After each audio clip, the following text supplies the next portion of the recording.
اب ہم آتے ہیں سیدنا ابراہیم علیہ السلام کے قصے کی طرف، لیکن اس سے پہلے یہ وضاحت کر دیں کہ سیدنا ابراہیم علیہ السلام کے واقعے کے ساتھ چند دوسرے انبیاء علیہم السلام کے واقعات بھی وابستہ ہیں، مثلا سیدنا لوط علیہ السلام کا واقعہ، اس لیے کہ یہ سیدنا ابراہیم علیہ السلام کے بھتیجے بھی ہیں اور ان کے پیروکار بھی۔ اسی طرح آپ کے صاحبزادوں سیدنا اسماعیل اور سیدنا اسحاق علیہم السلام کے واقعات ساتھ ساتھ چلتے ہیں۔ اس کی وجہ یہ ہے کہ سیدنا اسماعیل علیہ السلام کی ولادت کے وقت ابراہیم علیہ السلام کی عمر 87 سال تھی، اور سیدنا اسحاق علیہ السلام کی پیدائش کے وقت سیدنا ابراہیم علیہ السلام کی عمر 100 سال تھی، جبکہ سیدنا ابراہیم علیہ السلام کی کل عمر 175 سال ہوئی، اس لیے ان کے واقعات ساتھ ساتھ چلتے ہیں۔ ابراہیم علیہ السلام کا قصہ سناتے ہوئے ان حضرات کا ذکر ساتھ ساتھ ضرور آئے گا، تو آئیے شروع کرتے ہیں قصہ ابراہیم علیہ السلام کا۔ صالح علیہ السلام کے بعد اللہ تعالیٰ نے سیدنا ابراہیم علیہ السلام کو مبعوث فرمایا۔ ابراہیم علیہ السلام جد الانبیاء ہیں، عظیم المرتبت اور اولو العزم پیغمبر ہیں۔ آپ کے والد کا نام طارق تھا، جبکہ اس کا لقب آزر تھا۔ آزر مدد کرنے والے کو کہتے ہیں۔ یہ شخص اپنے قبیلے کے افراد کی مدد کیا کرتا تھا، غمخواری کرتا تھا، اس لیے اس کا لقب آزر مشہور ہو گیا تھا۔ قرآن مجید میں ابراہیم علیہ السلام کا قصہ 73 مقامات پر ذکر ہوا ہے۔ یہ 73 مقامات 25 سورتوں میں ہیں، اور یہ بات ابراہیم علیہ السلام کے بلند مرتبت ہونے پر دلالت کرتی ہے۔ ابراہیم علیہ السلام بھی سام بن نوح علیہ السلام کی نسل سے ہیں۔ آپ کی پیدائش عراق کے مشہور شہر بابل میں ہوئی۔ یہ عراق کے شمال میں واقع تھا اور آج بھی موجود ہے۔ بہت بڑا شہر ہے، اس وقت بھی بڑی آبادی پر مشتمل تھا۔ یہاں بت پرستی عام ہو چکی تھی۔ اللہ تعالی سورۃ العنکبوت آیت 25 میں فرماتے ہیں، ابراہیم نے کہا کہ تم نے جن بتوں کی پرستش اللہ کے سوا کی ہے، انہیں تم نے اپنی آپس کی دنیاوی دوستی کے بنا پر معبود ٹھہرا لیا ہے۔ مطلب یہ کہ وہ لوگ اللہ کی عبادت بتوں کو اللہ کا شریک ٹھہرا کر کرتے تھے۔ ابراہیم علیہ السلام نے اپنے باپ سے اور اپنی قوم سے کہا کہ یہ مورتیاں جن کے تم مجاور بنے بیٹھے ہو کیا ہیں؟ انہوں نے جواب دیا، ہم نے اپنے باپ دادوں کو انہی کی عبادت کرتے پایا ہے۔ اللہ تعالیٰ ان کے بارے میں فرماتے ہیں، اے نبی، انہیں ابراہیم علیہ السلام کا قصہ سنا دو، جبکہ انہوں نے اپنے باپ اور اپنی قوم سے فرمایا، تم کس کی عبادت کرتے ہو؟ کہنے لگے، بتوں کی، ہم تو برابر ان کے مجاور بنے بیٹھے ہیں۔ ابراہیم علیہ السلام نے فرمایا، جب تم انہیں پکارتے ہو تو کیا وہ سنتے بھی ہیں یا تمہیں نفع اور نقصان پہنچا سکتے ہیں؟ انہوں نے کہا، یہ ہم کچھ نہیں جانتے، ہم نے تو اپنے باپ دادوں کو اسی طرح کرتے پایا ہے۔ مطلب یہ کہ یہ بت پرستی انہیں ورثے میں ملی تھی۔ وہ جن معبودوں کی عبادت کرتے تھے، نہ وہ ان کی پکار کو سنتے تھے، نہ ہی ان کے نفع و نقصان پر قادر تھے۔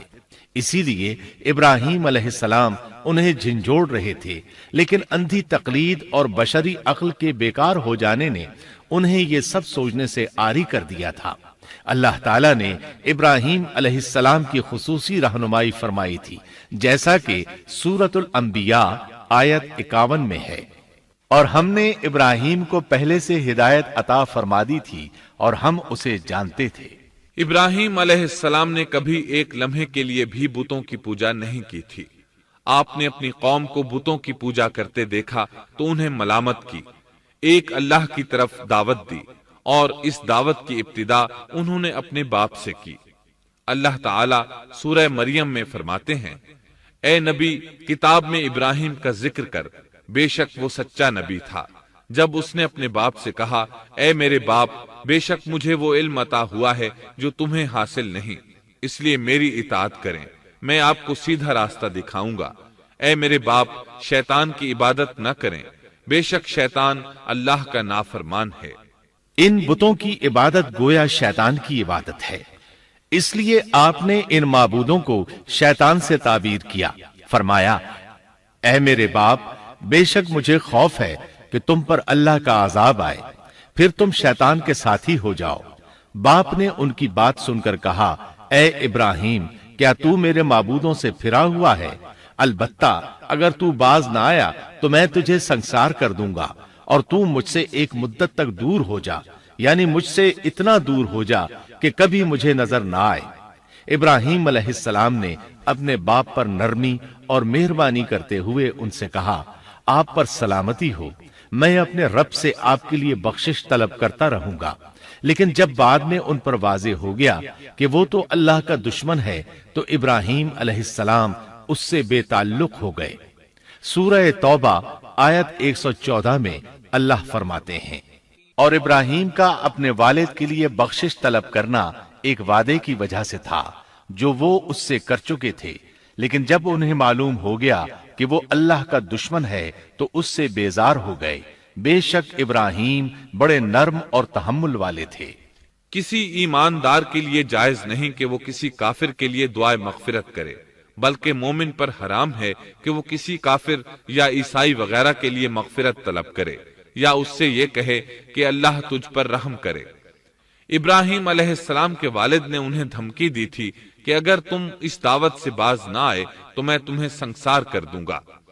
اس کے جواب میں ابراہیم علیہ السلام اپنے والد کے ساتھ انتہائی شفقت سے پیش آئے اور اس سے کہنے لگے، میں آپ کے لیے اپنے رب سے استغفار کرتا رہوں گا، اس لیے کہ آپ اپنے والد پر بے حد مہربان تھے۔ اسی لیے اللہ تعالیٰ بھی ابراہیم علیہ السلام پر بے حد مہربان تھے، اور آپ کا لقب خلیل الرحمن رکھ دیا گیا۔ خلت محبت کا وہ انتہائی درجہ ہے جس کے ساتھ دل محبت سے بھر جاتا ہے، یعنی وہ بہت سے لوگوں سے بڑھ کر اللہ تعالیٰ کو محبوب تھے۔ والد کے سخت جواب کے بعد ابراہیم علیہ السلام نے ان سے علیحدگی اختیار کر لی اور انہیں مخاطب کر کے فرمایا، میں تمہیں چھوڑتا ہوں اور جنہیں تم اللہ کے سوا پکارتے ہو ان کو بھی چھوڑتا ہوں، میں اپنے رب کو پکاروں گا۔ مجھے امید ہے میں اپنے رب کو پکار کر محروم نہیں رہوں گا۔ آپ اللہ کے پیارے اور پسندیدہ نبی تھے۔ جب آپ نے اپنی قوم کو توحید کی دعوت دی اس وقت آپ نوجوان تھے، آپ کی عمر 16 سال تھی۔ ساتھ میں آپ اس بات پر غور و فکر بھی کرتے کہ آخر یہ لوگ بتوں کی پوجا کیوں کرتے ہیں۔ آپ کا دل ان کے شرک پر بہت کوڑتا۔ آخر آپ نے مصمم ارادہ کر لیا کہ اس شر اور فساد کی جڑ کو کاٹ کر رہیں گے، یعنی ان بتوں کو توڑ کر رہیں گے۔ آپ اپنی قوم کو بتوں کو توڑ دینے کی دھمکی دیتے رہے۔ اس دھمکی کا ذکر اللہ تعالیٰ نے سورۃ الانبیاء آیت 57 میں کیا ہے، اور اللہ کی قسم میں تمہارے بتوں کا علاج کروں گا جب تم پیٹھ پھیر کر جا چکے ہوگے۔ یہ بات ابراہیم علیہ السلام نے پوشیدہ نہیں اعلانیہ کہی تھی۔ آخر انتظار کا وقت ختم ہوا، عید کا دن آ پہنچا۔ عید کے دن وہ لوگ صبح سویرے گھر سے نکلنے سے پہلے کھانا پکا کر اپنے معبودوں کے سامنے رکھتے تھے، پھر شہر سے باہر ایک میدان میں جمع ہوتے، وہاں کھیلتے کودتے خوشیاں مناتے، ناز سے چلتے پھرتے اور کھانا کھاتے۔ شام کو گھروں کی طرف آتے، صبح بتوں کے پاس جو کھانا رکھ گئے تھے اس کو اٹھاتے اور تبرک سمجھ کر کھا جاتے۔ اپنے معمول کے مطابق انہوں نے عید کی تیاری کر لی، لیکن ابراہیم علیہ السلام تیار نہ ہوئے، اس لیے کہ وہ تو ان کے ساتھ جانے کا ارادہ ہی نہیں رکھتے تھے۔ وہ لوگ جانے سے پہلے ابراہیم علیہ السلام کے پاس آئے اور کہنے لگے، کیا آپ ہمارے ساتھ نہیں جائیں گے؟ سیدنا ابراہیم علیہ السلام نے آسمان کی طرف نگاہ کی اور فرمایا، میں بیمار ہوں۔ یہ تمام واقعہ سورۃ الانبیاء آیات 51 تا 58 میں بیان ہوا ہے۔ یقیناً ہم نے ابراہیم کو پہلے سے ہدایت فرما دی تھی اور ہم اسے جانتے تھے، جبکہ اس نے اپنے باپ سے اور اپنی قوم سے کہا کہ یہ مورتیاں جن کے تم مجاور بنے بیٹھے ہو کیا ہیں؟ سب نے کہا، ہم نے اپنے باپ دادوں کو انہی کی عبادت کرتے پایا ہے۔ آپ نے فرمایا، پھر تو تم اور تمہارے باپ دادا سبھی یقیناً کھلی گمراہی میں مبتلا رہے۔ کہنے لگے کیا آپ سچ مچ ہمارے پاس حق لائے ہیں یا یوں ہی مذاق کر رہے ہیں؟ آپ نے فرمایا نہیں نہیں، در حقیقت تم سب کا پروردگار تو وہ ہے جو آسمان و زمین کا مالک ہے، جس نے انہیں پیدا کیا ہے۔ میں تو ایسی بات کا گواہ اور قائل ہوں، اور اللہ کی قسم میں تمہارے ان معبودوں کا علاج تمہاری غیر موجودگی میں کروں گا۔ پس اس نے ان سب کے ٹکڑے کر دیے، البتہ صرف بڑے بت کو چھوڑ دیا، یہ اس لیے کیا کہ وہ سب اس کی طرف لوٹے۔ ابراہیم علیہ السلام نے لوگوں کے ساتھ عیدگاہ جانے سے انکار کیا اور عذر پیش کیا کہ وہ بیمار ہیں۔ وہ لوگ آپ کو چھوڑ کر چلے گئے۔ بعد میں ابراہیم علیہ السلام ان بتوں کے پاس گئے، دیکھا کہ ان کے سامنے کھانا پڑا ہے۔ چونکہ سب لوگ کھانا لائے تھے اس لیے یہ کھانا بہت زیادہ تھا، لیکن ان جھوٹے معبودوں نے اسے کھانا تو درکنار اس کو چھوا تک نہ تھا۔ ابراہیم علیہ السلام نے انہیں مخاطب کر کے کہا، یہ اتنا کھانا تمہارے سامنے پڑا ہے، تم اس کو کھاتے کیوں نہیں؟ تمہیں کیا ہو گیا کہ بات تک نہیں کرتے؟ پھر پوری قوت سے دائیں ہاتھ سے کلہاڑا مار کر ان کے ٹکڑے ٹکڑے کر دیے، لیکن بڑے بت کو چھوڑ دیا تاکہ سب اسی کی طرف رجوع کریں۔ تمام چھوٹے بتوں کو توڑ کر کلہاڑا اس بڑے بت کے کندھے پر رکھ دیا۔ مشرکین میلے سے لوٹے تو دیکھا ان کے سارے معبود اوندھے منہ ٹوٹے پھوٹے پڑے ہیں، ان کے تمام معبودوں کو توڑ دیا گیا تھا۔ وہ حیران رہ گئے کہ یہ کیسے ہو گیا، کس نے کیا؟ کہنے لگے یہ کام کس ظالم کا ہے، اس نے ہمارے معبودوں کی توہین کی ہے۔ اس وقت جن لوگوں نے ابراہیم علیہ السلام کا وہ کلام سنا تھا انہیں ان کا خیال آ گیا، کہنے لگے وہ نوجوان جس کا نام ابراہیم ہے اسے ہم نے اپنے بتوں کی مذمت کرتے سنا ہے۔ اللہ کی قدرت کہ ابراہیم علیہ السلام کا جو مقصد تھا وہ خود بخود پورا ہو رہا تھا۔ قوم کے لوگ مشورہ کر رہے تھے کہ سب کو جمع کرو اور اسے بلاؤ، پھر اسے سزا دو۔ چنانچہ تمام اہل باطل چھوٹے بڑے جمع ہو گئے، کارروائی شروع ہو گئی۔ کہنے لگے اے ابراہیم، ہمارے معبودوں کے ساتھ یہ لغو حرکت تو نے کی ہے۔ ابراہیم علیہ السلام نے جواب دیا، یہ کام تو اس بڑے بت کا ہے، مجھ سے کیوں پوچھتے ہو؟ تم اپنے معبودوں سے کیوں نہیں پوچھ لیتے کہ ان کے ٹکڑے کس نے اڑائے ہیں؟ ابراہیم علیہ السلام کا جواب سن کر وہ سب سوچ میں پڑ گئے، پھر کہنے لگے ہم نے بڑی غلطی کی، اپنے معبودوں کے پاس کسی کو حفاظت کے لیے نہیں چھوڑا۔ اس قدر واضح بات محسوس کر کے بھی وہ ظالم ایمان نہ لائے، بلکہ شیطان نے ان کے دلوں میں وسوسہ ڈالا اور انہوں نے غور و فکر کر کے کہا، اے ابراہیم، کیا تمہیں علم نہیں یہ تو بے زبان ہیں، یہ بول نہیں سکتے۔ اب ابراہیم علیہ السلام نے فرمایا، تب پھر تم اللہ کے سوا اس چیز کی عبادت کرتے ہو جو تمہیں کچھ بھی نفع نہ دے سکے اور نہ نقصان پہنچا سکے۔ تعجب ہے تم پر اور ان پر بھی جنہیں تم اللہ کے سوا پکارتے ہو، کیا تم میں بالکل عقل نہیں؟ اس طرح ابراہیم علیہ السلام نے ان پر حقیقت خوب اچھی طرح واضح کر دی۔ ان سے فرمایا تم ان کی پوجا کرتے ہو جن کو تم خود تراشتے ہو، یعنی ان کا حال تو یہ ہے کہ تم نے ان کو خود اپنے ہاتھوں سے تراشا اور ان کی عبادت کرنے لگے، جبکہ تمہیں اور تمہاری بنائی ہوئی چیزوں کو اللہ ہی نے پیدا کیا ہے۔ ابراہیم علیہ السلام نے ایک کلہاڑے کی مدد سے ان سب بتوں کو تہس نہس کر دیا تھا۔ یہ اس بات کی واضح ترین نشانی تھی کہ یہ بالکل بے بس ہیں، لیکن اس واضح نشانی کے باوجود وہ اپنے کفر ہی پر ڈٹے رہے اور لگے ابراہیم علیہ السلام کو دھمکیاں دینے۔ کہنے لگے اس کے لیے ایک آتش کدہ بناؤ اور اسے اس دہکتی آگ میں ڈال دو۔ پھر ان لوگوں نے ایک چٹیل میدان کا انتخاب کیا جہاں مٹی نام کی کوئی چیز نہیں تھی۔ اس میدان کو پتھروں کی باڑ کے ساتھ گھیر دیا گیا۔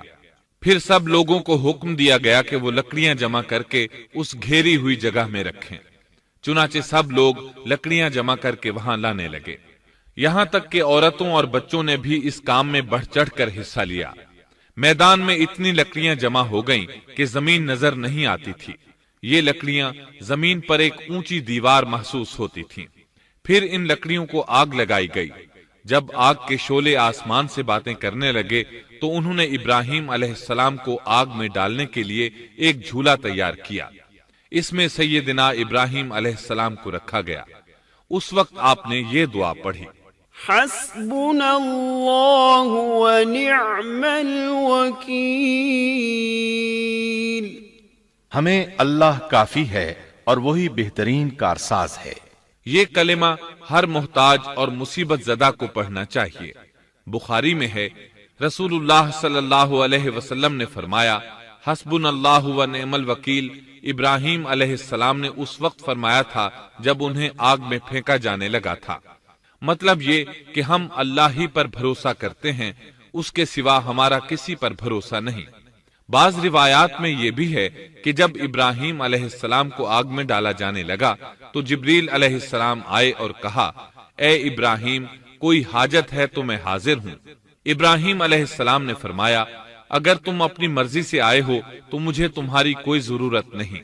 ایک دوسری روایت میں ہے کہ بارش کے فرشتے نے حاضر ہو کر کہا تھا، اے ابراہیم، مجھے حکم دیجئے میں بارش برسا کر اس آگ کو بجھا دوں۔ لیکن ایسی تمام روایات ضعیف ہیں۔ یوں بھی اللہ کا حکم ان سے پہلے کام کرنے والا تھا۔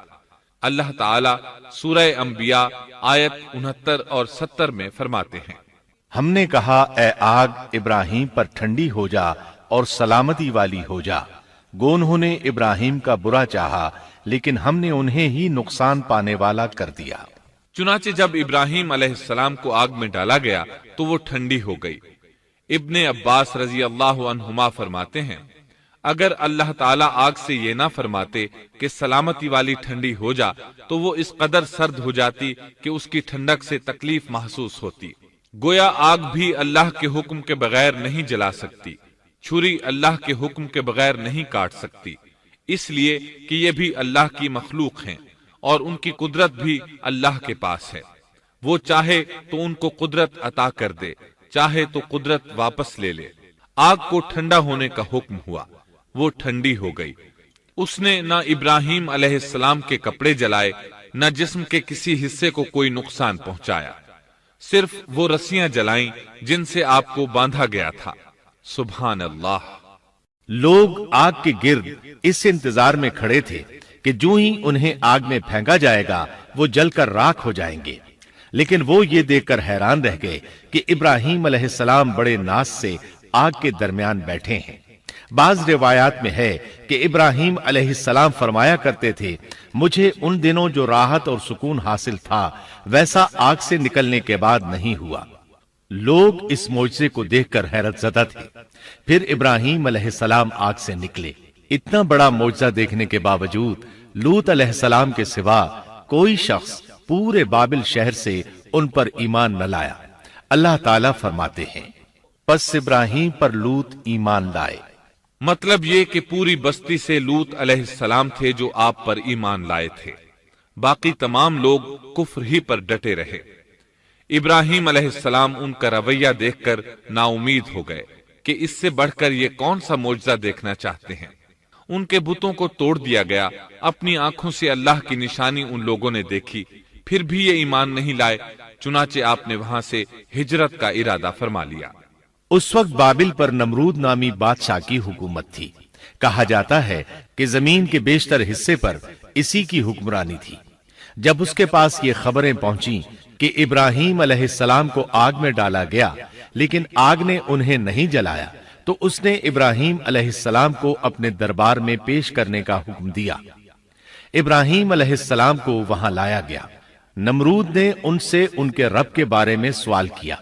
اللہ تعالیٰ سورۃ البقرہ آیت 258 میں فرماتے ہیں، کیا تو نے اس شخص کو نہیں دیکھا جس نے ابراہیم سے اس کے رب کے متعلق جھگڑا کیا، اس لیے کہ اللہ نے اسے سلطنت دی تھی۔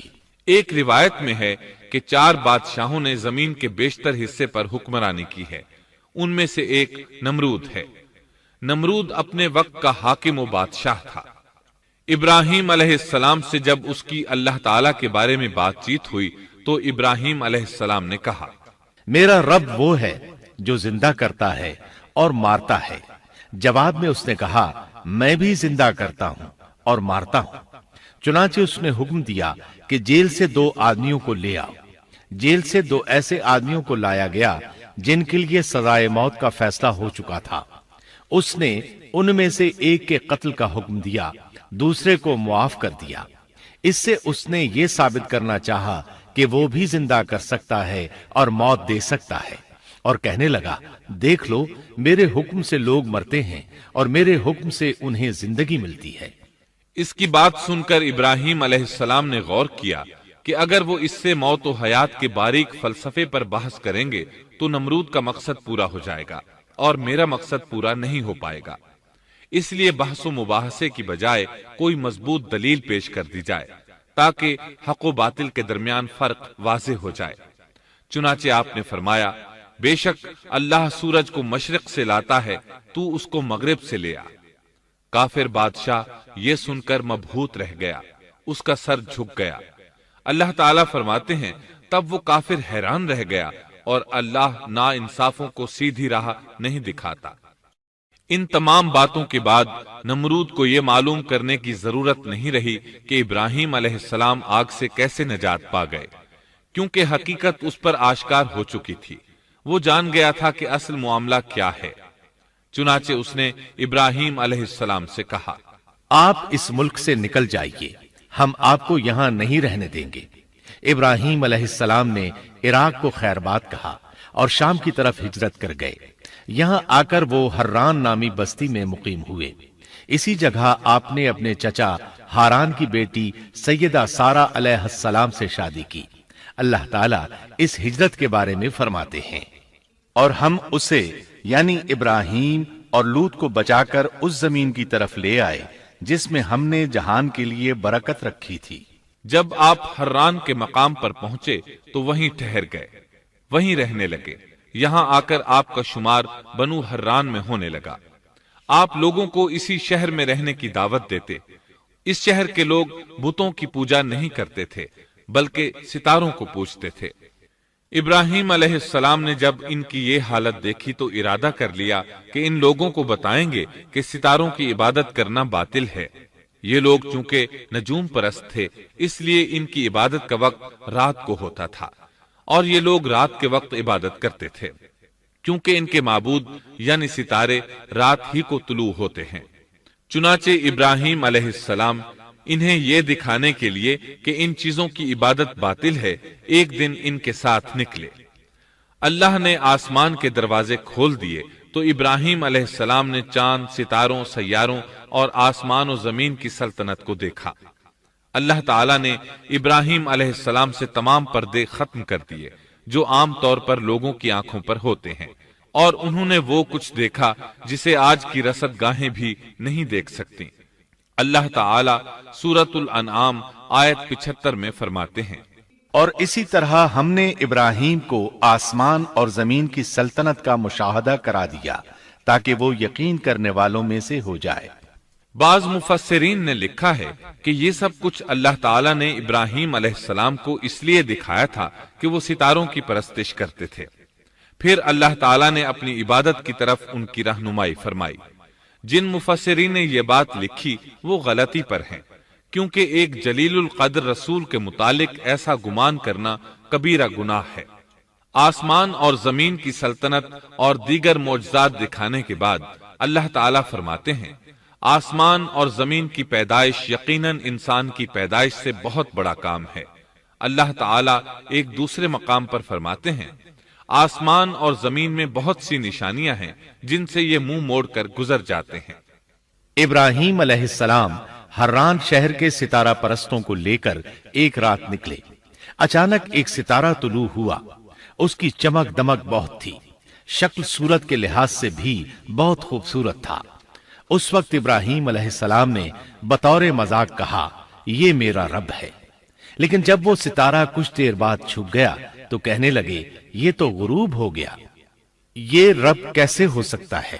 جو چھپ جائے وہ رب نہیں ہو سکتا، پس میں تو غروب ہونے والوں کو پسند نہیں کرتا۔ اگلے روز وہ پھر ان لوگوں کو ساتھ لے کر نکلے تو چاند کو دیکھا۔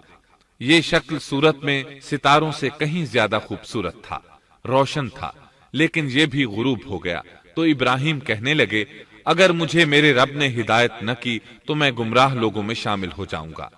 اے اللہ تو کہاں ہے؟ اپنی طرف میری رہنمائی کر۔ ان باتوں سے ابراہیم علیہ السلام ان لوگوں کو غور و فکر کی دعوت دے رہے تھے تاکہ وہ غور کریں، آخر رب چھپ کیسے سکتا ہے؟ اگر چاند رب ہے اور دن کے وقت کسی کو اپنے معبود کی حاجت ہوگی تو وہ کیا کرے گا؟ لہذا چاند کسی صورت رب نہیں ہو سکتا۔ پھر جب دن چڑھا اور سورج طلوع ہوا تو کہنے لگے یہ میرا رب ہے، یہ تو سب سے بڑا ہے۔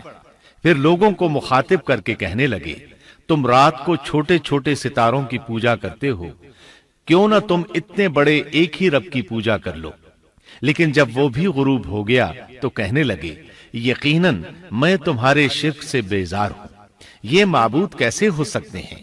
ان میں تو تبدیلی آتی رہتی ہے، کبھی طلوع ہوتے ہیں کبھی غروب ہوتے ہیں۔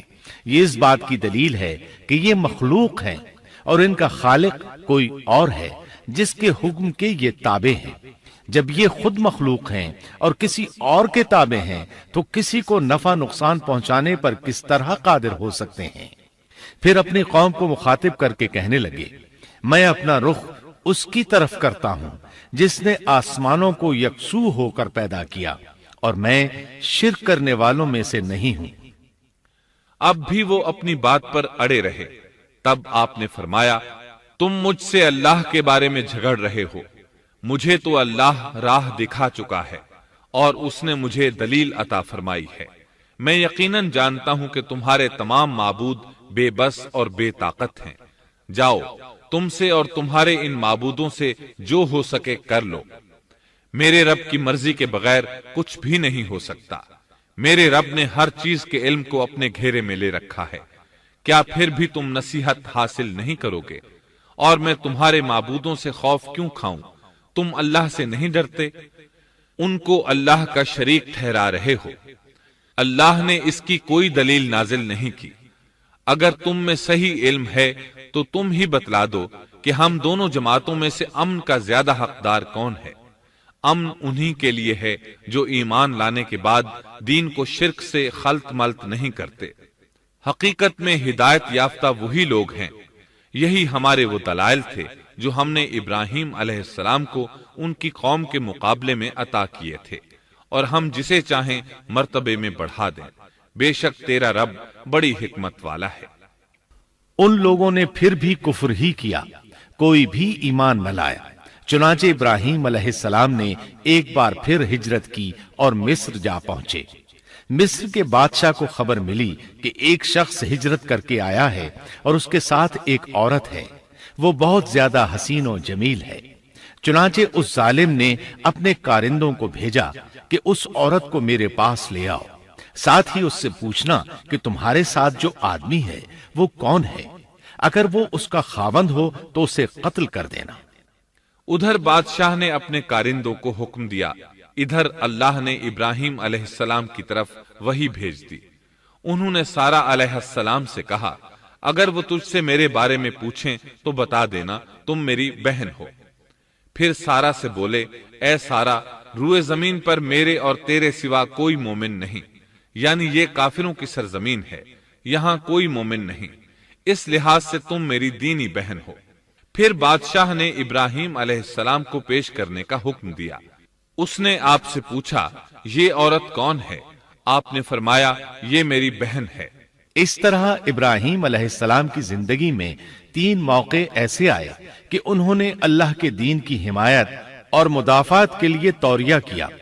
توریہ کا مطلب یہ ہے کہ واقعہ کچھ اور ہو لیکن کوئی شخص کسی خاص مصلحت کی وجہ سے اسے 2 معانی والے الفاظ کے ساتھ اس انداز میں بیان کرے کہ سننے والا اس واقعہ کو نہ سمجھ سکے بلکہ اس کا ذہن خلاف واقعہ چیز کی طرف منتقل ہو جائے۔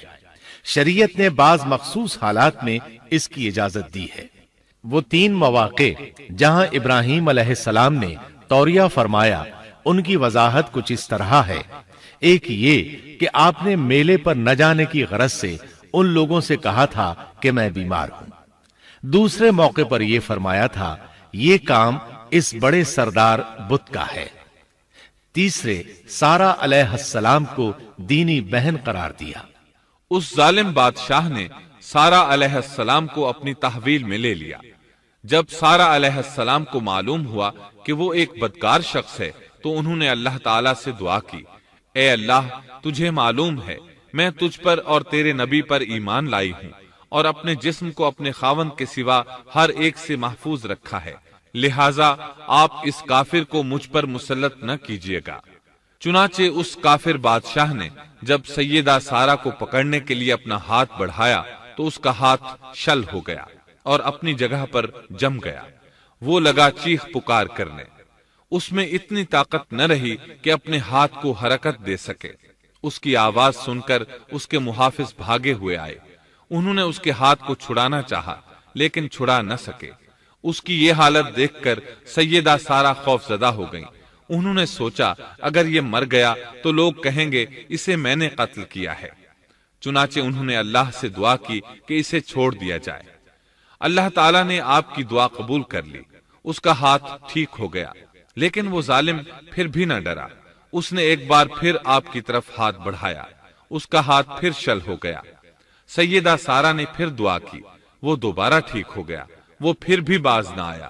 تیسری بار پھر اس نے ان کی طرف ہاتھ بڑھایا، اس بار بھی اس کا ہاتھ شل ہو گیا۔ اب وہ سیدہ سارہ علیہ السلام سے کہنے لگا، اب کی بار اگر تو مجھے اس مصیبت سے نجات دلائے گی تو میں تجھے چھوڑ دوں گا اور کبھی تیرے آڑے نہیں آؤں گا۔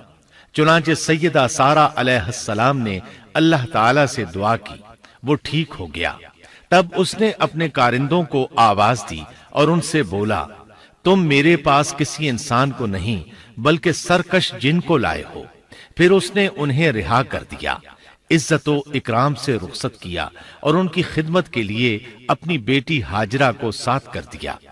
سارہ علیہ السلام واپس لوٹیں تو دیکھا کہ ابراہیم علیہ السلام نماز پڑھ رہے ہیں۔ نماز کے بعد انہوں نے پوچھا، سارہ، اس نے تمہارے ساتھ کیا سلوک کیا؟ سیدہ سارہ علیہ السلام نے سارا واقعہ سنا دیا۔ سن کر آپ نے فرمایا، الحمدللہ۔ پھر بولے، اب ہم یہاں نہیں رہیں گے بلکہ واپس جائیں گے۔ چنانچہ آپ ایک بار پھر فلسطین میں آ گئے، وہیں اپنی زندگی بسر کرنے لگے۔ جب آپ فلسطین میں مستقل طور پر رہائش پذیر ہوئے تو لوط علیہ السلام بھی آپ کے ساتھ تھے۔ لوط علیہ السلام آپ کے بھتیجے تھے، ان کے والد کا نام ہاران تھا۔ یہ بچپن ہی سے سیدنا ابراہیم علیہ السلام کے زیر سایہ رہے، انہی کے ہاں پرورش پائی، اس لیے دین حق فوراً قبول کر لیا۔ جب سیدنا ابراہیم علیہ السلام نے عراق سے شام کی طرف ہجرت کی تو یہ آپ کے ساتھ تھے، وہاں سے حران گئے، تب بھی ساتھ تھے۔ پھر مصر کی طرف ہجرت کی تو بھی لوط علیہ السلام ان کے ساتھ تھے۔ آخر کار جب آپ نے مصر کو بھی خیر بات کہا اور فلسطین آ گئے تب بھی یہ ساتھ تھے۔ اب ابراہیم علیہ السلام نے لوط علیہ السلام کو حکم دیا کہ وہ بستی سدوم کی طرف چلے جائیں، اس لیے کہ اس بستی کے لوگ کفر کی انتہائی گہرائی میں جا چکے ہیں، انہیں کفر و شرک سے نکالنے کے لیے وہاں جائیں، انہیں اللہ کے احکام سنائیں، اللہ کی طرف دعوت دیں۔ چنانچہ لوط علیہ السلام تو اس طرف روانہ ہو گئے اور ادھر فلسطین میں صرف 3 مسلمان رہ گئے، ابراہیم علیہ السلام، ان کی زوجہ محترمہ سیدہ سارہ اور سیدہ ہاجرہ علیہم السلام وہیں رہائش پذیر رہے اور لوگوں کو مسلسل اللہ کی طرف دعوت دیتے رہے۔ یہاں یہ بے شمار مال و دولت کے بھی مالک بن گئے۔ جب ان کی عمر 85 یا 86 سال ہوئی تو سارہ علیہ السلام نے سوچا، میں بانجھ ہوں، میرے خاوند بوڑھے ہیں لیکن اولاد کی تمنا ہے، تو کیوں نہ میں اپنی لونڈی ہاجرہ ہدیے اور تحفے کے طور پر ابراہیم علیہ السلام کو دے دوں۔ چنانچہ ہاجرہ ابراہیم علیہ السلام کو مل گئیں، انہوں نے ان سے شادی کر لی۔ اللہ رب العزت نے جلد ہی ان کے بطن سے آپ کو اسماعیل علیہ السلام عطا فرمائے۔ ہاجرہ علیہ السلام کے ماں بننے پر اور ان کی اولاد کو دیکھ کر سیدہ سارہ علیہ السلام کو فطری طور پر غیرت کا احساس ہوا۔ اللہ کی قدرت دیکھیے، خود ہی انہیں ہاجرہ کو تحفے میں دیا تاکہ اولاد حاصل ہو، اور جب وہ ماں بن گئیں تو اب غیرت محسوس کر رہی ہیں۔ اپنی اس کیفیت سے مجبور ہو کر سیدہ سارہ نے ابراہیم علیہ السلام سے کہا، آپ مجھے اس کے ساتھ ایک جگہ پر نہ رکھیں۔ مورخین اور سیرت نگار لکھتے ہیں کہ ہاجرہ علیہ السلام ایک نطاق پہنا کرتی تھی، یعنی وہ جسم کے درمیان ایک لمبا کپڑا لٹکا لیتی تھیں تاکہ وہ کپڑا گھسٹ گھسٹ کر قدموں کے نشانات مٹا دے اور سارا کو نظر نہ آئے، کیونکہ سارا غیرت کی حد کو پہنچ چکی تھی۔ ابراہیم علیہ السلام نے جب سارا علیہ السلام کے اندر غیرت کے آثار دیکھے تو ہاجرہ کو ان کی نگاہوں سے دور کر دیا۔ ادھر اللہ کا حکم بھی نازل ہو گیا کہ اپنی بیوی ہاجرہ اور دودھ پیتے بچے اسماعیل کو ساتھ لے لیں اور مکہ کی طرف رخ کر لیں۔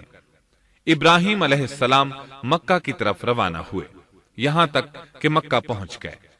یہ جگہ اس وقت بالکل ویران اور بے آباد تھی، نہ کوئی انسان تھا، نہ پانی، نہ نباتات کے آثار تھے، غرض کوئی چیز نظر نہیں آتی تھی، بس پہاڑوں کے درمیان ایک بے آب و گیاہ میدان تھا۔ یہی وہ مقدس اور تاریخی وادی تھی جہاں ابراہیم علیہ السلام اپنی زوجہ اور لخت جگر کو چھوڑ کر واپس پلٹے۔ سیدہ ہاجرہ علیہ السلام کو بہت حیرت ہوئی، انہیں یہ امید نہیں تھی کہ ان کے خاوند انہیں ایک بے آباد جگہ تنہا چھوڑ کر چل دیں گے، اس پر بچے کی ذمہ داری الگ تھی۔ چنانچہ انہوں نے ابراہیم علیہ السلام کو آواز دی، لیکن انہوں نے مڑ کر بھی نہ دیکھا۔ اب وہ ان کے پیچھے آئیں اور قریب پہنچ کر بولی، اے ابراہیم، ہمیں کہاں چھوڑے جا رہے ہو؟ یہاں نہ پانی، نہ خوراک، نہ کوئی انسان۔ ابراہیم علیہ السلام نے پھر بھی کوئی جواب نہ دیا، کوئی پریشانی بھی ظاہر نہ کی اور چلتے رہے۔ سیدہ ہاجرہ بھی آپ کے پیچھے چلتی رہیں اور پوچھتی رہیں کہ ہمیں کس کے حوالے کر کے جا رہے ہیں؟ یہاں تو کوئی بھی جاندار نہیں، مکمل طور پر بے آباد علاقہ ہے۔ لیکن انہوں نے اب بھی کوئی توجہ نہ دی۔ آخر سیدہ ہاجرہ نے کہا، کیا آپ کو اللہ نے اس کام کا حکم دیا ہے؟ اب آپ نے جواب میں فرمایا، ہاں۔ تب سیدہ ہاجرہ بولی، اگر یہ بات ہے تو اللہ تعالی ہرگز ہمیں ضائع نہیں ہونے دے گا۔ جب انسان اللہ کے احکام کو بجا لائے تو اس کے دل سے فقر و فاقے کا خوف نکل جاتا ہے اور اللہ اسے طرح طرح کے انعامات سے نوازتا ہے۔ انسان جب تک اللہ کے احکام کو بجا لاتا رہے گا تب تک اللہ کی نصرت اور اس کی تائید شامل حال رہے گی۔ چنانچہ جوں ہی ہاجرہ علیہ السلام کو پتا چلا کہ انہیں تنہا چھوڑ جانا اللہ کے حکم کی بنا پر ہے تو فوراً یقین بھرے لہجے میں بولی، تب اللہ ہمیں ضائع نہیں کرے گا۔ یہ کہہ کر وہ اپنے شیر خوار بچے کی طرف پلٹ گئیں۔ خوراک اور پانی چند دن میں ختم ہو گئے، پانی کا ایک قطرہ پاس نہ رہا۔ اب پانی کی تلاش شروع کی، لیکن اپنے لیے تو درکنار، ماں کو بیٹے کے لیے بھی پانی نہ ملا نہ خوراک۔ اب بچہ لگا بھوک سے بلکنے، خوراک نہ ملنے کی وجہ سے ماں کا دودھ بھی خشک ہو گیا تھا۔ عورت کتنی بھی باحوصلہ ہو، اپنے بچے کو بھوک سے بلکتے نہیں دیکھ سکتی۔ اب انہوں نے بچے کو وہیں چھوڑا اور تیزی سے قریبی پہاڑی صفا کی طرف لپکی۔ اوپر چڑھ کر ادھر ادھر نظر دوڑائی کہ شاید کسی طرف پانی یا خوراک نظر آ جائے یا کسی انسان کی جھلک نظر آ جائے۔ جب کچھ نظر نہ آیا تو نشیب کی طرف چلی، ساتھ میں بچے کی طرف بھی دیکھتی جاتی تھی۔ نشیب میں پہنچی تو بچہ نظروں سے اوجھل ہو گیا۔ اس پر اور بے چین ہوئی اور بلندی کی طرف دوڑی۔ اس طرح مروہ پہاڑی پر چڑھ گئیں۔ وہاں بھی چاروں طرف نگاہ دوڑائی لیکن کچھ نظر نہ آیا۔ خیال آیا کہ پھر کوشش کرنی چاہیے۔ اس خیال سے مروہ پہاڑی سے اتری اور صفا کی طرف چل دی۔ درمیان میں نشیب کی وجہ سے بچہ نظر نہ آیا تو دوڑنے لگی۔ اس طرح پھر صفا پر چڑھ گئیں۔ اللہ اکبر! ایک تو عورت ذات کمزور، پھر بھوک پیاس سے نڈھال، اس پر کس قدر سعی اور کوشش میں مصروف، وہ بھی اپنے بچے کے لیے۔ بہرحال بار بار کوشش کے خیال سے انہوں نے صفا اور مروہ پہاڑیوں کے درمیان 7 چکر لگائے۔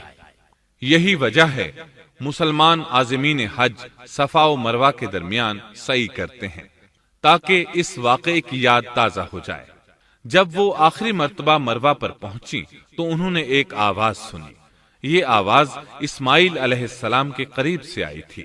انہوں نے پوری توجہ سے آواز کو سننے کی کوشش کی اور جلدی سے اسماعیل کے قریب پہنچی۔ کیا دیکھتی ہیں؟ اسماعیل کے قدموں کے نیچے سے پانی پھوٹ رہا ہے، کیونکہ جبریل علیہ السلام کو اللہ نے اس صابرہ خاتون کی مدد کے لیے بھیجا تھا۔ انہوں نے زمزم والی جگہ پر اپنا پر مارا تو اسماعیل کے قدموں کے پاس سے ایک عظیم چشمہ رحمت نمودار ہوا۔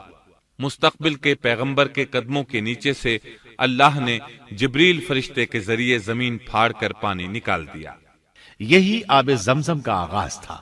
ہاجرہ علیہ السلام پانی کو آنکھیں پھاڑ پھاڑ کر حیرت سے دیکھ رہی تھی۔ ان کی خوشی کی انتہا نہ رہی جب انہوں نے دیکھا پانی پھوٹ پھوٹ کر چاروں طرف بہ رہا ہے۔ زمین ہموار تھی، اس لیے انہوں نے زمین کو کھودنا شروع کر دیا تاکہ پانی ادھر ادھر نہ بہ جائے۔ پھر انہوں نے اس گڑھے کے چاروں طرف پتھر رکھ دیے اور زبان سے بولی، زم زم، اس کا مطلب ہے رک جا۔ نبی اکرم صلی اللہ علیہ وسلم کا فرمان ہے، اللہ اسماعیل کی والدہ پر رحم فرمائے، اگر وہ جلد بازی سے کام نہ لیتی تو زمزم ایک بہنے والا چشمہ ہوتا۔ لیکن انہوں نے اس کے گرد بند باندھ دیا۔ انہیں دراصل اس وقت پانی کی شدید ضرورت تھی، اس لیے انہوں نے پانی کو اپنے پاس جمع کر لیا تاکہ بہہ کر ضائع نہ ہو جائے۔ انہوں نے اسماعیل کو پانی پلایا، خود بھی خوب پیا، اور یہ اللہ تعالی کی طرف سے ان کی مہمان نوازی تھی۔ وہاں کوئی اور انسان نہیں تھا، نہ کھانے کی کوئی چیز تھی، بس یہی آب زمزم ان کے لیے کھانے اور پینے کا کام دے رہا تھا۔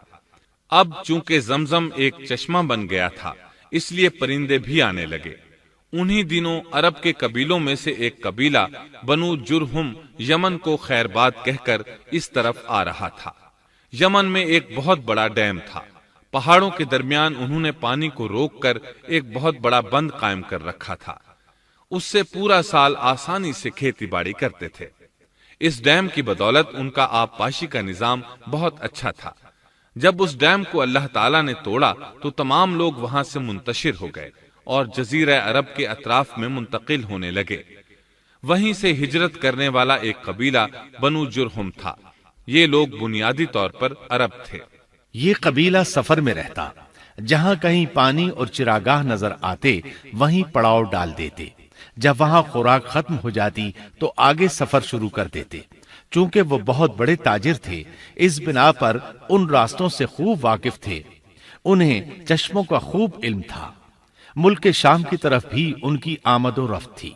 یہ قبیلہ بنو جرہم مکہ کے قریب پہنچا تو فضا میں پرندوں کو منڈلاتے پایا۔ کہنے لگے، ان پرندوں کی موجودگی میں ضرور کوئی راز ہے۔ اب انہوں نے اپنے کچھ آدمی اس طرف بھیجے۔ یہ لوگ جلد ہی چشمے تک پہنچ گئے۔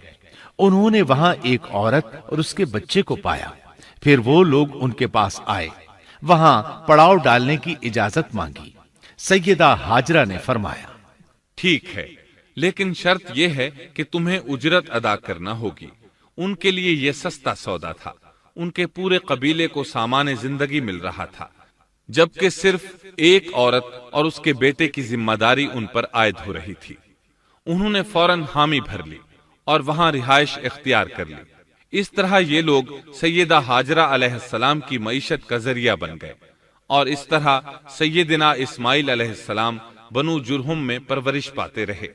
انہوں نے ان لوگوں سے عربی سیکھ لی اور ان سے بھی زیادہ عربی دان بن گئے۔ فصاحت اور بلاغت سے عربی میں بات چیت کرنے لگے۔ پھر ان کی اس قبیلے میں شادی ہو گئی۔ ان کی اولاد سے عرب قوم کا آغاز ہوا۔ انہی میں سے سرور کائنات محمد صلی اللہ علیہ وسلم کی ولادت باسعادت ہوئی۔ بنو جرہم کی آمد اور آبادی ابراہیم علیہ السلام کی دعا کا نتیجہ تھی۔ جب انہوں نے اپنی بیوی اور بچے یعنی دو کمزور انسانوں کو اس ویران جگہ چھوڑا تھا تو یہ دعا مانگی تھی، اے ہمارے پروردگار، میں نے اپنی کچھ اولاد اس بے آباد جنگل میں تیرے حرمت والے گھر کے پاس بسائی ہے۔ یہاں یہ سوال پیدا ہوتا ہے کہ کیا اس وقت بیت اللہ کی تعمیر ہو چکی تھی؟ درست بات یہ ہے کہ اس وقت خانہ کعبہ کی تعمیر نہیں ہوئی تھی۔ پھر سوال پیدا ہوتا ہے کہ کیا ابراہیم علیہ السلام کے زمانے سے پہلے اس کی تعمیر ہو چکی تھی یا صرف جگہ ہی معروف تھی؟ اس بارے میں دو طرح کی روایات ہیں۔ بعض میں آتا ہے کہ صرف اس کی جگہ معروف تھی، اور بعض میں ہے کہ ابراہیم علیہ السلام سے پہلے شیس علیہ السلام نے اس کو تعمیر کیا تھا، اور وہ گردش ایام کے ساتھ ساتھ منہدم ہو کر ختم ہو گیا۔ لیکن بہرحال اس کی جگہ معلوم تھی اور وہی پہلا گھر تھا، جیسا کہ اللہ نے خبر دی ہے۔ اللہ تعالیٰ نے پہلا گھر جو لوگوں کے لیے مقرر کیا تھا وہی ہے جو مکہ میں ہے، اور وہ پوری دنیا کے لیے برکت اور ہدایت والا ہے۔ ابراہیم علیہ السلام نے اللہ تعالیٰ سے یہ دعا مانگی تھی، اے ہمارے پروردگار، میں نے اپنی کچھ اولاد اس بے کھیتی کے جنگل میں تیرے حرمت والے گھر کے پاس بسائی ہے۔ اے ہمارے پروردگار، یہ اس لیے کہ وہ نماز قائم کریں، پس تو کچھ لوگوں کے دلوں کو ان کی طرف مائل کر دے اور انہیں پھلوں کی روزیاں عطا فرما تاکہ یہ شکر گزاری کریں۔ دن گزرتے رہے اور اسماعیل علیہ السلام بنو جرہم کے ماحول میں عمر کی منزلیں طے کرتے رہے اور وہ ہوش سنبھالنے کے قریب ہو گئے۔ ابراہیم علیہ السلام ہر سال 1-2 بار اپنے گھرانے کی دیکھ بھال کے لیے چکر لگاتے تھے۔ جب اسماعیل علیہ السلام نے ہوش سنبھالا تو ایک بار پھر ایک عظیم آزمائش کا وقت آ گیا۔ ہوا یوں کہ ایک مرتبہ ابراہیم علیہ السلام مکہ تشریف لائے، ایک جگہ آرام کے لیے بیٹھے کہ نیند کی وادی میں پہنچ گئے۔ نیند میں انہوں نے خواب دیکھا کہ اپنے لخت جگر کو اپنے ہاتھ سے ذبح کر رہے ہیں، ساتھ ہی آنکھ کھل گئی۔ ابراہیم علیہ السلام جانتے تھے کہ انبیاء کرام کے خواب حقیقت ہوتے ہیں، اللہ کی طرف سے وحی ہوتے ہیں، اور شیطان کسی صورت ان کے خواب میں نہیں آ سکتا، لہذا انہوں نے اس خواب کے مطابق عمل کرنے کا پختہ ارادہ کر لیا، کسی قسم کی پریشانی کا شکار نہ ہوئے۔ اللہ رب العزت نے اس عظیم اور تعجب خیز واقعے کا قرآن مجید میں ذکر کرتے ہوئے فرمایا، اور ابراہیم نے کہا، میں تو ہجرت کر کے اپنے پروردگار کی طرف جانے والا ہوں، وہ ضرور میری رہنمائی کرے گا۔ اے میرے رب، مجھے نیک بخت اولاد عطا فرما۔ تو ہم نے ایک بردبار بچے کی بشارت دی۔ پھر جب بچہ اتنی عمر کو پہنچا کہ اس کے ساتھ چلنے پھرنے لگا تو ابراہیم نے کہا، میرے پیارے بیٹے، میں نے خواب دیکھا ہے کہ میں تجھے ذبح کر رہا ہوں، اب تو بتا تیری کیا رائے ہے؟ یہاں سوال پیدا ہوتا ہے کہ ابراہیم علیہ السلام نے اسماعیل علیہ السلام سے مشورہ کیوں لیا؟ وہ چاہتے تو اسماعیل کو سوتے میں ذبح کر دیتے، اس طرح اللہ کا حکم بجا لاتے۔ وہ بیٹے کے پاس کیوں گئے اور ان سے مشورہ کیوں لیا؟ جی ہاں، یہ مسئلہ یاد رکھنے کے قابل ہے کہ ہر مسلمان پر لازم ہے کہ وہ اپنے دوسرے مسلمان بھائی کو اجر و ثواب میں شامل کرنے کی کوشش کرے۔ ابراہیم علیہ السلام نے بیٹے کو ثواب میں شامل کرنے کے لیے انہیں اللہ کے حکم سے آگاہ کیا۔ یہ نہ چاہا کہ میں اکیلا ہی اجر لیتا رہوں، بلکہ دوسرے کی خیر خواہی کو پیش نظر رکھا۔ والدین کے لیے آپ کے اس انداز میں نصیحت موجود ہے، یہ کہ اولاد کو ثواب کے مواقع فراہم کریں، ان کی صحیح تربیت کریں۔ اگر صدقہ کرنے کا موقع ملے تو بچوں کے ذریعے صدقہ کرائیں، تاکہ انہیں بھی اللہ کے راستے میں خرچ کرنے کی عادت پڑے۔ جب کسی دینی مجلس میں بیٹھنے کا موقع ملے تو اپنی اولاد کو بھی ساتھ لے کر جائیں۔ بے شمار لوگ خود تو جاتے ہیں، اولاد کو جانے کے لیے کہتے بھی نہیں، خود دین سیکھتے ہیں، اولاد کو دین نہیں سکھاتے۔ ابراہیم علیہ السلام نے اسماعیل علیہ السلام سے رائے لی۔ سبحان اللہ، انہوں نے جواب میں فرمایا، اے ابا جان، آپ کو جو حکم ملا ہے کر گزریے۔ یہ نہیں کہا کہ مجھے تو حکم نہیں ہوا، بلکہ فوراً سر تسلیم خم کر دیا، اس لیے کہ وہ جانتے تھے انبیاء کا خواب حقیقت پر مبنی ہوتا ہے، اللہ کی وحی ہوتا ہے، اس لیے بالکل پریشانی ظاہر نہ کی۔ یہ تک نہ پوچھا مجھے کیوں ذبح کر رہے ہیں، یا میرا کیا جرم ہے، یا آپ کے پاس کون سا صریح حکم آیا ہے۔ انہوں نے ایسی کوئی بات نہ کہی۔ اللہ کی فرما برداری اسی کو کہتے ہیں۔ چنانچہ اپنے باپ سے کہا، اے ابا جان، آپ کو جو حکم ہوا ہے اس کو کر گزریے، انشاءاللہ آپ مجھے صبر کرنے والوں میں پائیں گے۔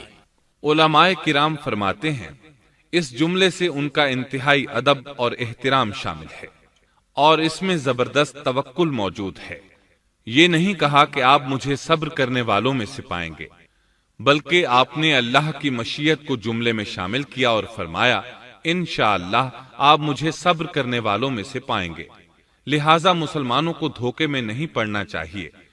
یہ نہ کہے میں سفر کروں گا، میں فلاں کام کروں گا، میں فلاں کام کے کرنے کی طاقت رکھتا ہوں، بلکہ یوں کہے اللہ نے چاہا تو میں سفر کروں گا، اللہ نے چاہا تو فلاں کام کروں گا۔ اپنے علم اور طاقت کے دھوکے میں پڑنا سراسر نادانی ہے۔ ہر چیز کا تعلق اللہ سے قائم کرے، جیسا کہ اللہ تعالیٰ فرماتے ہیں، اور ہرگز ہرگز کسی کام پر یوں نہ کہنا کہ میں اسے کل کروں گا، مگر ساتھ ہی انشاءاللہ کہہ لینا۔ اپنی زبان کو اللہ کے ذکر سے سجا کر رکھو اور ہمیشہ اپنے معاملات کو اللہ کی طرف لوٹاؤ۔ بہرحال باپ بیٹا دونوں ہی مصمم ارادے کے ساتھ اللہ کا حکم پورا کرنے کے لیے پیش ہو گئے۔ اسماعیل علیہ السلام نے اپنے والد محترم سیدنا ابراہیم علیہ السلام سے کہا، جب آپ مجھے ذبح کرنے لگیں تو میری پیشانی کو زمین پر رکھ دیجیے گا تاکہ آپ کو میرا چہرہ نظر نہ آئے اور کہیں آپ کے ہاتھ رک نہ جائیں۔ اب ابراہیم علیہ السلام نے بیٹے کی پیشانی پکڑ کر زمین پر لٹا دیا، جیسا کہ اللہ تعالیٰ نے فرمایا۔ جب دونوں مطیع ہو گئے اور ابراہیم نے اسے پیشانی کے بل لٹا دیا، اب انہوں نے چھری پکڑی اور گردن پر چلا دی، لیکن چھری نے گردن نہ کاٹی، بالکل اسی طرح جیسے آگ نے ابراہیم کو نہیں جلایا تھا، اس لیے کہ چھری میں کاٹنے کی طاقت اور آگ میں جلانے کی صلاحیت اللہ کے حکم کے بغیر نہیں آ سکتی۔ اللہ نے دونوں سے یہ طاقتیں سلب کر لیں۔ اب ابراہیم زور لگا رہے ہیں، ادھر اسماعیل علیہ السلام کہہ رہے ہیں، ابا جان جلدی کیجئے، چھری چلائیے۔ اللہ تعالیٰ نے اس واقعے کا ذکر یوں فرمایا ہے، جب وہ دونوں مطیع ہو گئے اور ابراہیم نے اسے پیشانی کے بل لٹا دیا۔ اس مطیع ہونے سے مراد اللہ کے حکم کو نافذ کرنا ہے۔ اب ظاہر ہے مطیع تو وہ پہلے بھی تھے، لیکن یہاں اسلما یعنی مطیع ہونے سے مراد کامل اسلام ہے۔ نہایت واضح اور حقیقی اسلام مراد ہے، اس لیے کہ کامل اسلام وہی ہوتا ہے جس میں بغیر کسی تردد اور توقف کے اللہ کے امر اور نہی کی تصدیق کی جائے۔ یہ تھا حقیقی اسلام۔ ہاں تو چھری چلتی رہی، گلا نہ کٹا، اس لیے کہ امتحان اور آزمائش کی تکمیل ہو چکی تھی۔ یہ بات ثابت ہو چکی تھی کہ اللہ کا حکم نافذ کرنے میں دونوں پوری طرح کوشاں ہیں۔ اللہ تعالیٰ بھی فرما برداری ہی کا صلہ عطا فرماتے ہیں۔ چنانچہ آواز آئی، ہم نے اسے پکارا، اے ابراہیم تو نے خواب کو سچ کر دکھایا، یقیناً ہم اسی طرح نیکوکاروں کو جزا دیا کرتے ہیں۔ یقیناً یہ ایک کھلی آزمائش تھی۔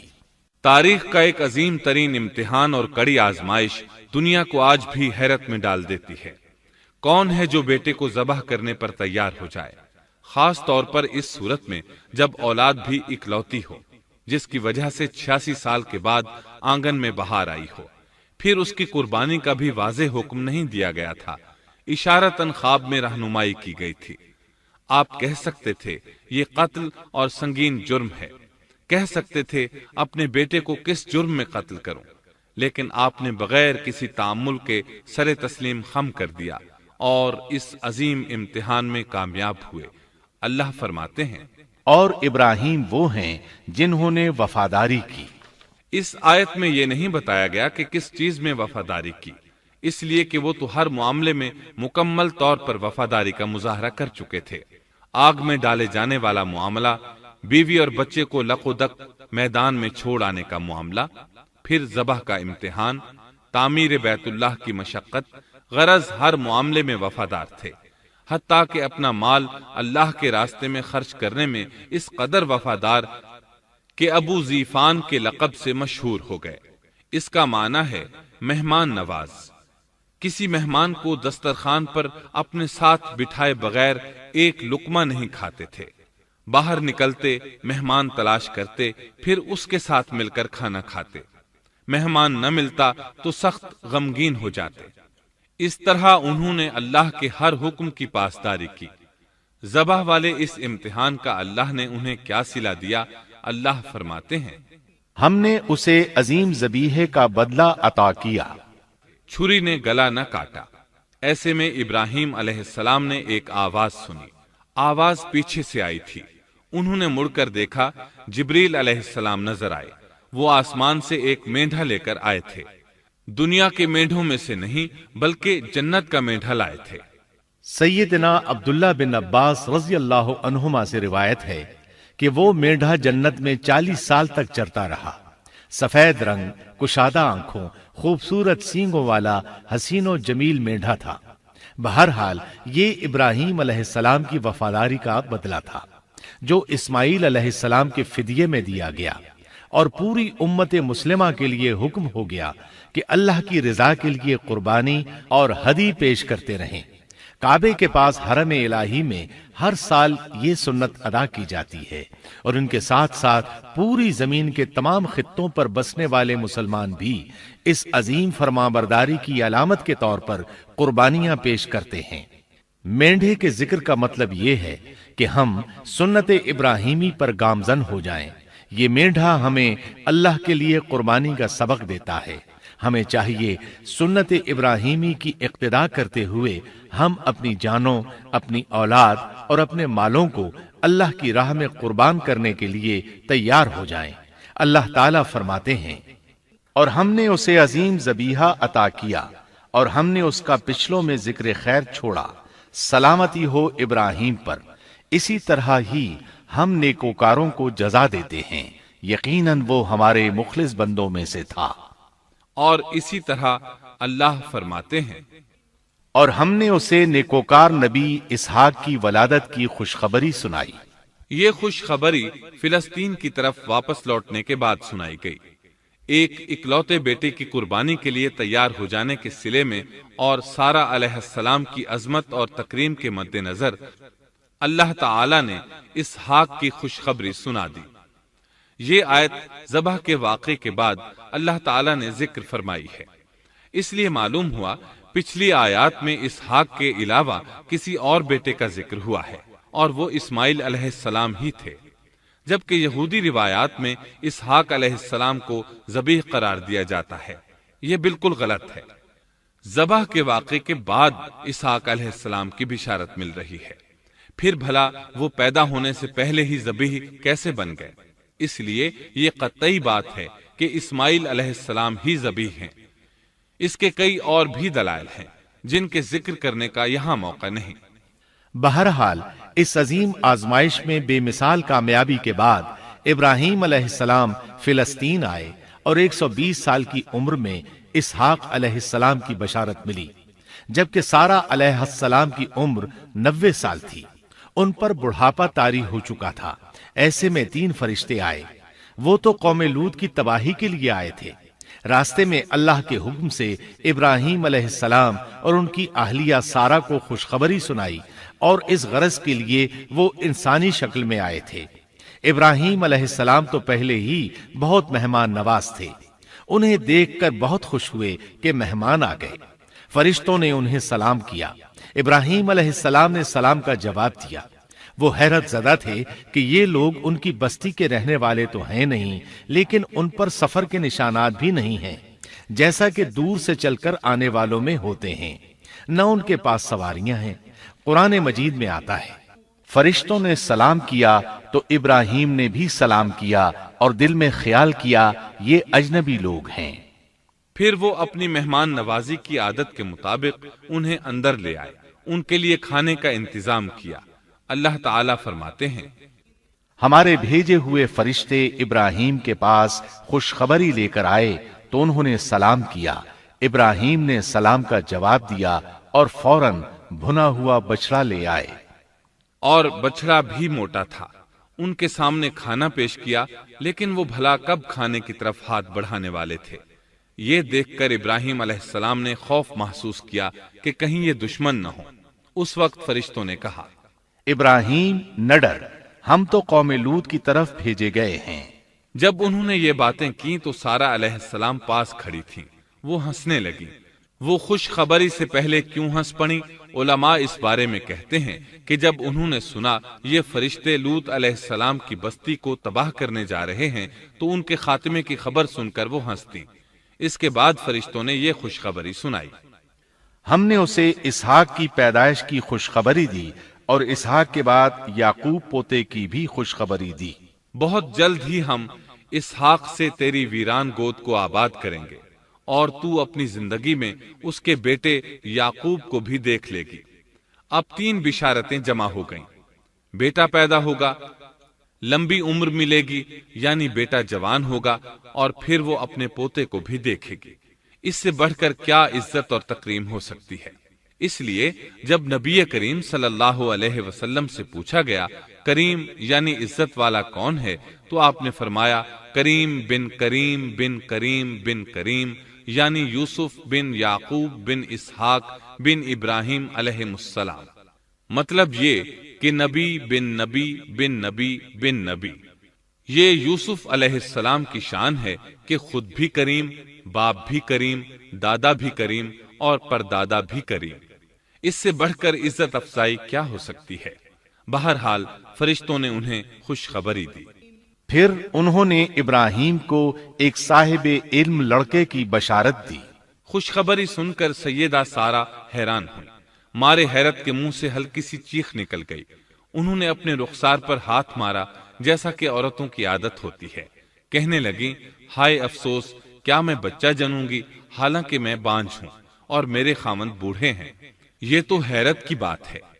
ایک دوسری جگہ اللہ تعالیٰ نے یہ الفاظ فرمائے، کہنے لگی میں بوڑھی اور بانجھ ہوں، بھلا میں بچے کو کیسے جنم دوں گی؟ اس پر فرشتوں نے کہا تو اللہ کے حکم پر تعجب کرتی ہے، اے اہل بیت، یہ تو اللہ کی تم پر رحمت اور برکت ہے، وہ بہت بزرگ اور قابل تعریف ہے۔ دوسری آیت میں ہے انہوں نے کہا اسی طرح تیرے رب نے فیصلہ کیا ہے اور ہمیں کہا ہے، یقیناً وہ بہت حکمت والا ہے اور علم رکھنے والا ہے۔ یہ تھی اسحاق علیہ السلام کی ولادت کی خوشخبری۔ ابراہیم علیہ السلام مکے میں سیدنا اسماعیل علیہ السلام سے ملنے کے لیے آتے رہتے تھے۔ ایک روز آئے تو ان سے کہا اے میرے بیٹے، اللہ تعالیٰ نے مجھے حکم دیا ہے کہ اس مقام پر اللہ کا گھر تعمیر کرنا۔ اسماعیل علیہ السلام نے فوراً کہا میں حاضر ہوں۔ اس طرح انہوں نے کھدائی شروع کی۔ ایسے میں انہیں شیس علیہ السلام کی تعمیر کے آثار نظر آئے۔ انہوں نے اس پر تعمیر شروع کر دی۔ ایک روایت میں یہ بھی ہے کہ انہوں نے فرشتوں والی بنیادوں کے آثار بھی دیکھے۔ نبی کریم صلی اللہ علیہ وسلم کی جوانی کے دنوں میں جب مکے کے قریش نے کعبے کی تعمیر نئے سرے سے کی تو انہوں نے اس کی بنیادوں کو گہرا کرنا چاہا۔ وہ کھدائی کرتے ان سبز پتھروں تک پہنچ گئے جو پہاڑوں کی چوٹیوں کی طرح نظر آ رہے تھے۔ انہوں نے ان پتھروں کو نکالنا چاہا۔ ایک شخص نے کدال کے ذریعے ایک پتھر کو باہر نکالا تو اس کے نیچے سے اتنا نور نکلنے لگا کہ قریب تھا وہ شخص اندھا ہو جاتا۔ پھر پتھر خود بخود نیچے جا گرا اور اپنی جگہ پر جم گیا۔ اس کے بعد لوگوں نے ان پتھروں کو ہاتھ نہ لگایا اور تعمیر شروع کر دی۔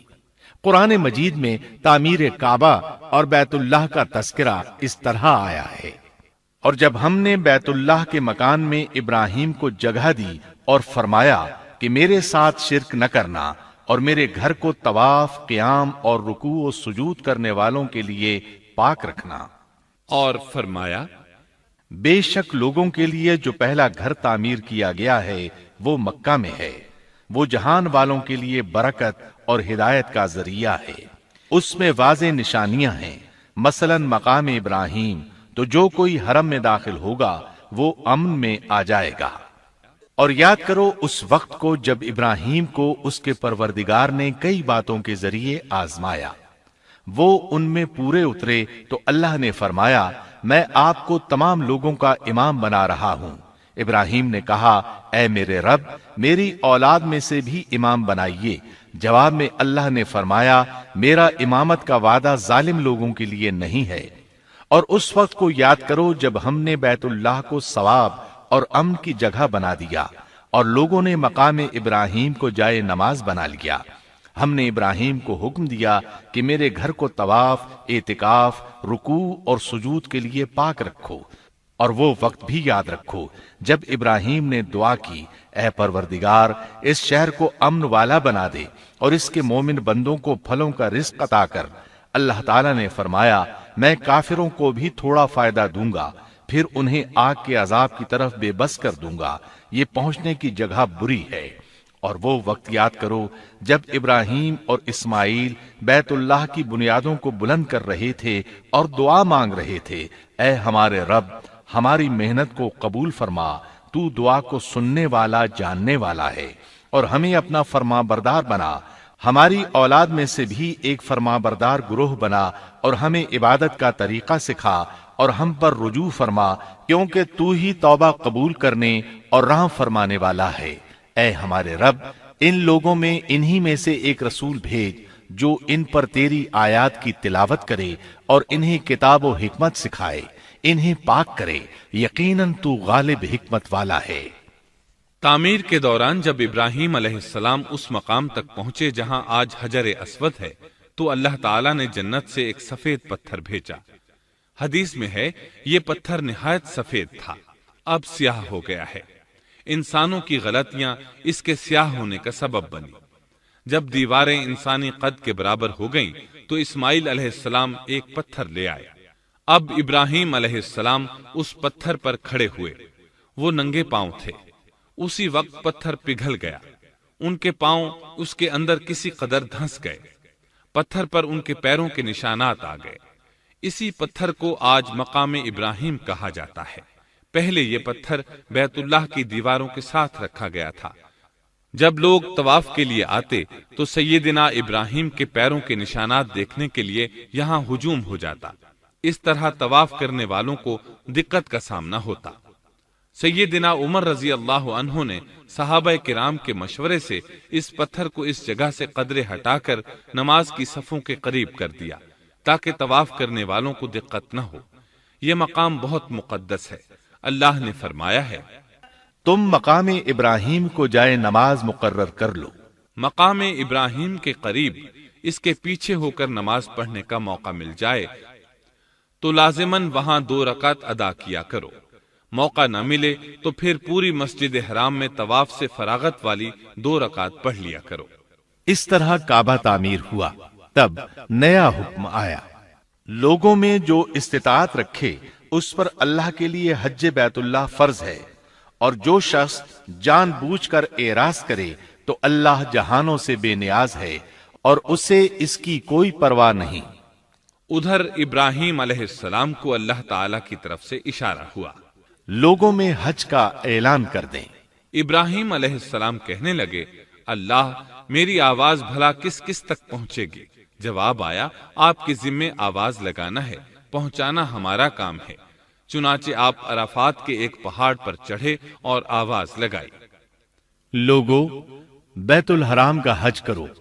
اللہ تعالیٰ نے معجزانہ طور پر یہ آواز تمام انسانوں تک پہنچا دی، خواہ وہ پیدا ہوئے تھے یا نہیں۔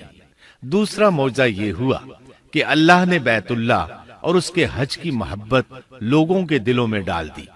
اللہ نے فرمایا، وَأَذِّن فِي النَّاسِ بِالْحَجِّ يَأْتُوكَ رِجَالًا وَعَلَى كُلِّ ضَامِرٍ يَأْتِينَ مِن كُلِّ فَجٍّ عَمِيقٍ۔